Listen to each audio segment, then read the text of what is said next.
সব সময় আল্লাহর কাছে এই দোয়াটা যেন আমরা করি, আল্লাহ কিয়ামতের দিন তুমি আমার হিসাব নিও না, আল্লাহ তুমি আমার বিচার বসিও না, আল্লাহ তুমি দয়া করে আমারে মাফ করে দিও।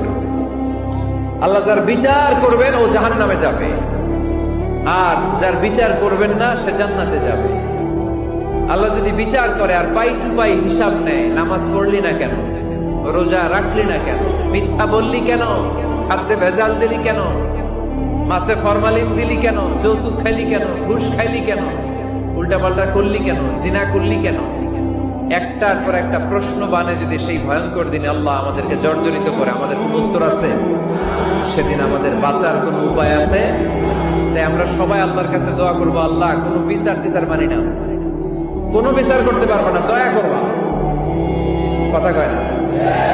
কি করবে? এবার আওয়াজ করে বলেন, বিচার চান না দয়া চান?